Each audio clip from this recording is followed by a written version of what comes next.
Donc, le premier module que j'appelle marché financier. C'est pas du tout une catégorie fourre-tout, même si ça y ressemble. On traite deux cours.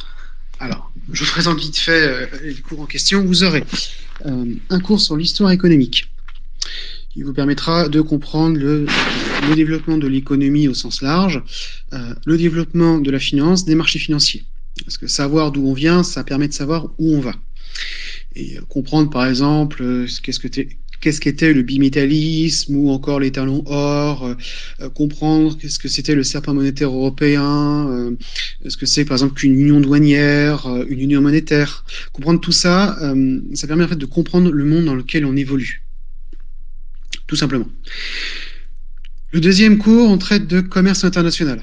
Ça tombe bien, je fais un master en commerce international cette année, donc on va dire que c'est très très frais dans mon esprit. Évidemment, on n'ira pas aussi loin que ça, dans le sens où on ne fera pas 300 heures de cours sur ça. Mais l'idée, c'est de vous présenter, par exemple, quels sont qui produit dans le monde, qui achète quoi, quelles sont les techniques douanières. Vraiment comprendre en fait la structure même du marché international. La troisième chose, alors là, ça va être un peu plus tendu, donc je ferai par petits bouts, on traitera de macroéconomie financière. On jouera avec la mécanique des taux d'intérêt, les politiques expansionnistes ou restrictives des banques centrales, ou encore des publications des agences de statistiques, comme par exemple le PMI Michigan, ou que sais-je, je sais pas moi, le taux de chômage en Europe, ce genre de choses.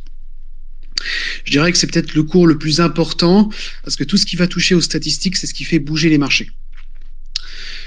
Un autre cours portera sur les institutions financières. Donc là, je vous présenterai de manière un peu plus détaillée ce que c'est que le FMI, la Banque mondiale, les banques centrales, comment fonctionne une agence de notation.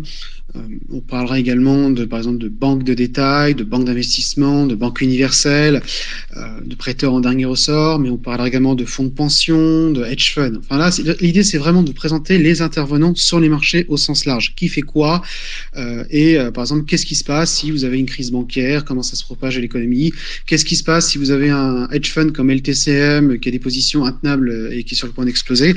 Enfin, l'idée c'est vraiment de comprendre les acteurs et leurs interactions. Le dernier point traitera de la réglementation internationale. Alors, je me suis tâté à le mettre ou non, parce que c'est un petit peu plus éloigné que tout le reste. Maintenant, je pense que c'est important de parler de stabilité financière avec BAL 3, de la réglementation EMIR sur les instruments financiers, de parler par exemple des règles du GAFI, des principes de Wolfsberg en termes de lutte anti-blanchiment. Ça a l'air idiot comme ça, mais c'est toujours quelque chose qu'on a en arrière-plan, en musique de fond. Et je vous dis que si mon auditoire veut acquérir des compétences sur les marchés financiers, il est aussi obligé d'avoir quelques notions sur la réglementation internationale. Voilà.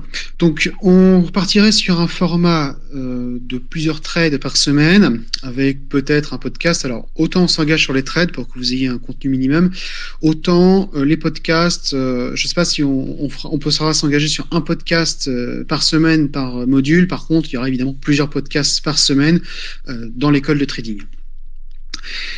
Et vous aurez accès à une conférence toutes les 2 semaines d'1h30. En rapport avec le thème. Alors, l'idée des conférences, ça, 1h30, vous avez 1 heure de formation, soit j'aborde un thème pendant 1 heure, soit j'en aborde 2, 1 demi-heure chacun, avec évidemment la publication après d'un petit récapitulatif en PDF, un truc assez rapide, une demi-page avec des liens sur Internet, que ce soit par exemple sur des cours en ligne, que ce soit des articles à lire, des vidéos, vraiment quelque chose où il doit vous rester, un document qui vous permettra d'avoir un support concret. Parce que parler, faire un space, c'est bien, les gens peuvent prendre des notes, mais pour les gens qui ont du mal à prendre des notes, ou même de manière générale, qui veulent aller plus loin, c'est toujours bien d'aller voir des sources, d'aller voir des endroits où se former, développer sa culture.